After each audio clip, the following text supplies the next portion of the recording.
Brother, ఈరోజు మీరు చూసిన ఈ ఎక్స్పీరియన్స్ అంటే ఇప్పటి వరకు ఎవరు 3D చూడండి కాదు, చూశారు. కానీ మన తెలుగు సినిమా ఒక మంచి ప్లాట్ఫామ్ మీద, అంటే ఒక మామూలుగా మా స్క్రీన్ మీద మన సినిమా చూసి తర్వాత మీరు 3Dలో చూస్తే ఉండే ఆ ఎక్స్పీరియన్స్, బిలీవ్ మీ, అది మీరు చాలా గొప్పగా ఫీల్ అవుతారు. మన సినిమాని ఈ స్థాయికి తీసుకెళ్ళామా అన్నంత గొప్పగా ఫీల్ అవుతారు. ఈ సినిమాని కూడా అలాంటి ప్లాట్ఫామ్ మీదే చేయడం జరిగింది, ఒక అద్భుతమైన దీని మీదే చేయడం జరిగింది. ఓకే బ్రదర్, తప్పకుండా మీరు అందరూ చాలా బాగా ఫీల్ అవుతారు.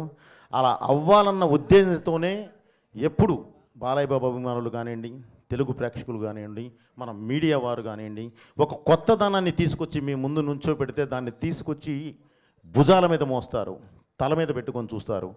ఆ అద్భుతమైన ఇది ఇందులో ఉంటుంది, నన్ను నమ్మండి. ఏదో అడగపోయావమ్మా?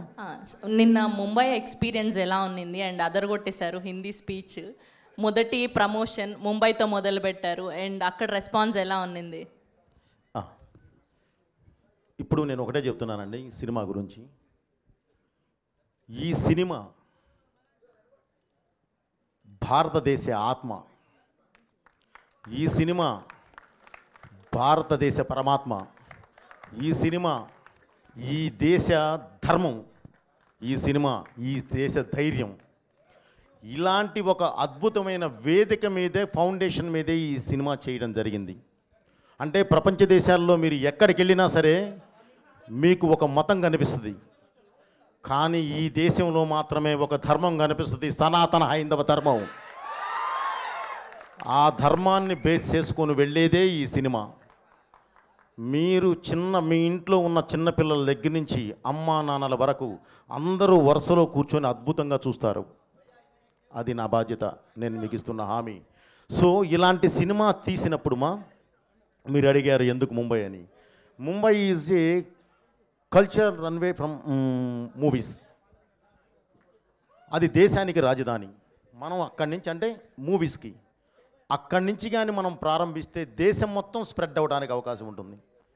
దేశం మొత్తం ఈ సినిమా చూడాలి అన్న కలతోనే ముందు పబ్లిసిటీ స్టార్ట్ చేసి అక్కడికి వెళ్ళి మనం పబ్లిసిటీ స్టార్ట్ చేసాం. అది మెయిన్ ఎయిమ్. నెక్స్ట్ అండ్ ఇంకొక క్వశ్చన్ ఉంది. మా అందరికీ మీరు ఏ డైలాగ్ రాసినా అది గూస్ బంప్స్ క్రియేట్ చేస్తూనే ఉంటుంది ప్రతిసారి మీ కాంబినేషన్. కానీ స్పెషల్గా ఈ అఖండ 2లో మీకు గూస్ బంప్స్ క్రియేట్ చేసిన డైలాగ్ ఏంటి, సీన్ ఏంటి? నీ బిడ్డల్లో ఏ బిడ్డ బాగుంటాడు అంటే ఏం చెప్తాం చెప్పుమా. ఇది రాసింది నేనే, ఇది తీసింది నేనే. సో అది ఎంత ఇది చేసినా సరే దాన్ని ఒక ప్లాట్ఫామ్ ఎక్కించే విధానం ఉంటుంది సెల్యులాయిడ్ మీదకి. దానికి నాకు కావలసిన నా ఆయుధం బాలయ్య గారు.